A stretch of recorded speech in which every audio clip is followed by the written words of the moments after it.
Man, I am sweaty, and I just stepped outside. Anyway, it's freaking hot out. Alright, so welcome back to the channel. Welcome back here to another video. I'm going to put together a quick video today just breaking down how much I spent when it comes to the performance mods and exactly what I have, how much it costs for anyone that has a relatively stock GT500. Curious how much it would cost to get to around the 700 horsepower range. I'm pumped 93. I haven't got E85 yet, so that's another topic, but just going to break down how much I've had and how much I spent. Hey, real quick, I just wanted to let you all know I was given 2 of these bottles from Avalon King. This is the Armor Shield 9 ceramic coating. So I have 2 of these bottles. I'm going to give away to 2 of my subscribers. As soon as they reach 1,000 subscribers, I'm going to pick 2 of you at random, but it's not going to happen until I hit 1,000. So if you're watching this and you're not subscribed, you want to see Shelby GT500 content, hit subscribe for that reason. And when I get it to 1,000, I'll pick 2 of you for the Avalon King ceramic, which I have here on my car. So hit subscribe and I'll pick 2 of you at 1,000. Okay, so this is just going to break down how much I've spent. I know there's a lot of different avenues to take to get at or above 700 horsepower. So I'm just going to basically just speak from experience how much I've spent and what I have. For anyone that has a stock 11 and 12, and even a 13 and 14 GT500. Now I know with the 13 and 14s, it's going to cost you a little bit cheaper because the factory horsepower is 662 versus the 550 that comes factory in this. All right, so when I got the VMP Gen 2R supercharger, it came with the 67 mil twin blade throttle body. So this was about 3 years ago, almost exactly. About 3 years ago, I got the VMP blower, the throttle body. I want to say I spent right around 4,000 for the 2 combined. Now I know now it is significantly cheaper because you can get the Gen 3R for actually cheaper than what I paid for this. But that was right when the Gen 3R was out. So I spent right around $4,000 for the 2, the blower and the throttle body. The JLT cold air intake, the carbon fiber with the, I think it's a 127 mil, I think. I can't remember, but I think that's about right. So that was right around 450. So when you combine the blower, the cold air intake, that's about 450 when you combine the cold air intake and the air filter. I want to say that's what I spent on that. The catch cans, those aren't that expensive. They're about 100 and something a piece. You don't need the driver's side. The passenger side is more of a necessity on that. 56 pound injectors. God, how much did I spend on those? 300. So the 56 pound injectors, right around 300 bucks. You could go larger if you plan on going 85. You might want to go 1050s.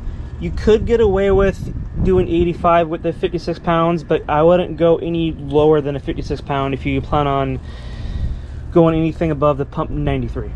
Obviously, the last major upgrade on the car that I did was the LTH long tube headers and X pipe. The LTH long tube headers run about 900, I think, around 900. The X pipe was, I want to say, around 400 to 450. I recommend to get both of those at the same time because it just works better when you have the X pipe and the headers together. So it's the LTH brand. Now obviously there's a lot of different brands to go with. I'm just speaking of my personal experience of what I spent and the brands that I have. So you could spend a little bit more, you spend a little bit less. Certain people prefer other brands. This is just what I have in mind. I did have a little bit of a fitment issue with the headers. It was rubbing a little bit on the can't remember, I had to adjust and trim away a little bit of that because it was causing a slight issue. So it wasn't that extensive. I just had to just trim a little bit away and it clears just fine. Looking for exhaust with the axle back. I did get the axle back long before I did the headers and exhaust. The axle back, I want to say that was right around $800 to $900. I've had that now on the car for a while. That was actually one of the first things I did. $800 to $900. Personally, I love the sound of the Borla Tax. I think that's one of the best sounding exhausts that you could get, especially when you combine it with a long tube headers and X pipe. It sounds good with the factory headers and X pipe, but it completely changes the sound when you include full exhaust. Okay, so in the trunk here, I have the VMP boosted pump here. I did that, I want to say around the same time I pulleyed down to the 2.4. I think that ran, I've had that now for about 2 years. That ran about 450. Super easy, super easy to install. You can see it just got a few connections here and there, and this is actually connected with Velcro, and that just snaps on and off. You can stick it anywhere that you choose, but if you end up going an ice tank, which I might end up doing here soon, obviously I'm gonna have to relocate that because this is where the ice tank would go. But super easy to install. Like I said, I want to say around 450 is what that costs, so not that much. So if you live in a super hot climate like here in Texas, where it's June and it's about 100, it's been about 100 every day. So a super hot climate, like, you know, we're in the South, obviously you guys are aware. Heat exchanger. I got the Shelby American twin blade heat exchanger. The two that I would recommend is obviously the Shelby American one. VMP also has a good one. The difference between the VMP and the Shelby one, the VMP is a triple pass and this is a dual pass.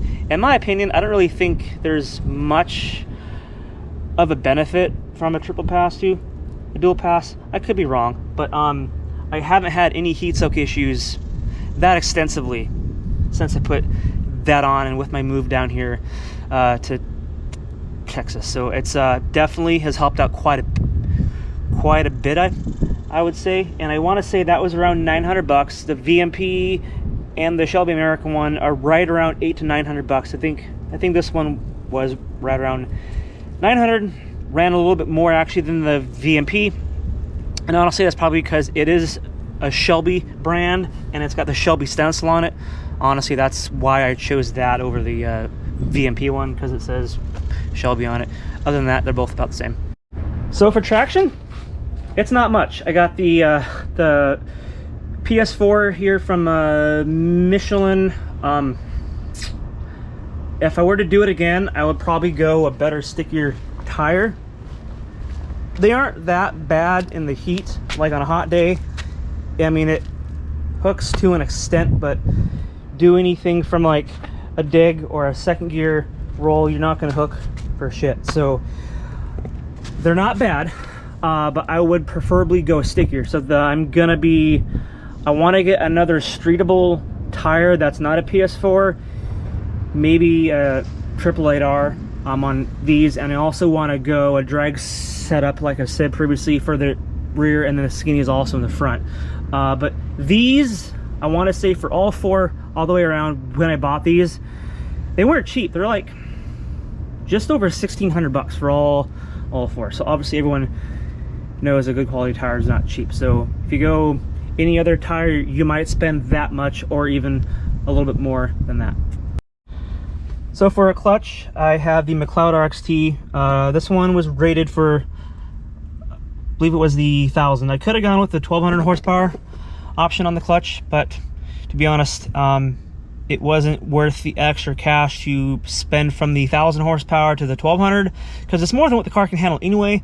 For whatever reason, if the clutch starts slipping or I have issues with this thing, I would rebuild it. I would send it back to McLeod and they can upgrade it from the 1,000 horsepower to the 1,200. So if I did that, I probably would go that route, but there's no point of paying for the 1,200 with your factory internals, because it's more than what the car can handle anyway. So in my opinion, the 1,000 horsepower is plenty good. It feels stock-ish. It's maybe a little bit stiffer than stock, but it's a great clutch. I love it. I got that combined with the Mgw Shifter. I did both of those, not right at the same time, but I did them relatively close. Now the combination of the shifter and the clutch combined, like I said before, it does take away completely the first to second gear lockouts that these 1112s GT500s are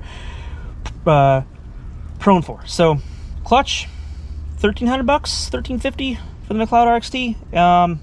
And then the Mgw Shifter right around the 400 to 450 range. Now the Mgw Shifter, super easy-ish to install if you have somewhat of access to a lift or getting underneath the car. It can take anywhere from an hour to 2 hours. Not that hard. Clutch, on the other hand, that one took basically all day with a lift. Took about 8 hours. It's an extensive job. It took about as long as the install on the headers. Man, I look like a sweaty asshole. Anyway, so when you break down how much I spent on all the Go Fast parts, I want to say it was just over $11,000, and that was the cost of the headers, exhaust, supercharger, all that. And that doesn't include the install cost, because some people just like to install all this stuff themselves. I don't have access to certain things like a lift, so I couldn't do all that myself, so I had to get those installed. I helped install them, but I had to help to get access to a lift. So if you factor in the cost of what I spent and the price of the car 5 years ago, 5 years exactly next week, actually 5 years, the car was $40,000. Now in today's market, these cars go anywhere now from anywhere from 40 to like 50,000 for 11 to 12 GT500s. Now obviously with the 13 and 14s, those come up to 5.8 versus the 5.4, those are anywhere from 50 to 65,000. So now with the 13 and 14s, you're obviously not going to spend as much to get to the power that I have, because it has a bigger displacement supercharger, higher factory horsepower, 662 versus the 550 obviously, so you don't have to spend quite as much as I did to get to there. So it just depends on what your price range is. If you decide to go the 11 and 12 route, or you go up the 13 and 14 route, you do pay higher price for the car, so, but at the same time you don't have to spend as much to get to that power level. So I guess if you break down what I've spent for the car, $40,000, and upgrades, the Go Fast stuff, you're looking at maybe $51,000 to $52,000. That's just for all the stuff I've paid for the performance upgrades and and whatnot. Now I've done other stuff to it as well, headlights and taillights, other cosmetic stuff, which obviously I think total out the door for everything I spent maybe $55,000, including the price of the car and everything. But this is not what this is about. This is just including what I've spent performance wise. So roughly around 11,000 ish, and then the price of the car 5 years ago was $40,000 for a 6,000 mile 2012 GT500. I really highly doubt you're going to find one nowadays for $40,000. You're probably going to be upwards of the high 40s, 45 to 49 is what I've seen the 11 and 12s go for, if you're trying to find one that's under 10,000 miles. So I guess for me, what is next going forward with the GT500? Now, kind of hinted, I'm thinking about, I was kind of 50-50 going towards if I want to switch to E85 or have the option to switch back and forth between E85 and pump 93. I'm leaning towards, I want to make the switch over to E85. So I know it just comes down to the accessibility of how easy it is to get the E85 at the pump. It is a little bit cheaper per gallon, since gas now is like $12 a gallon. Here in Texas, the premium right now is right around the $5 to $5.30 range. And now other parts of the country like California and Washington, where I'm from, I know it's over $6 a gallon, which is freaking stupid, but we're not going to jump into that. Now, if I go E85, which I'm pretty sure that I've decided that I am, I might wait till the fall so it's a little bit cooler, because I want to get it tuned on the dyno on 85. I'd like to take it back to HPP, since I like working with them, and they obviously did a great job on the car with everything I have now. I want to do it probably sometime in the fall, because it'll be a little bit cooler. It won't run as hot, so maybe I might be able to get a little bit more out of the car if I decided to have it switched over to E85 on a cooler day than like June, July, and August, when it's basically like 100 here every day. But anyway, that's about going to wrap it up. Now, I know there's different avenues that you could choose and different ways to go about to get to at or around or even above 700 horsepower. You could go E85 and not do headers and X-pipe, because the cost of the headers and X-pipe and installation, you're looking at over $2,000 if you include the cost of install and headers. You could just keep all that stock and replace that option with going E85. You might be right around the same power, or you could go headers, or you could go both. It just depends on what your budget is and what you decide is easier route for you. But if you guys are watching this, like I said, if you're not subscribed, please do me a favor, hit subscribe, drop a comment, and as I always say, I'll catch you guys next one. See ya.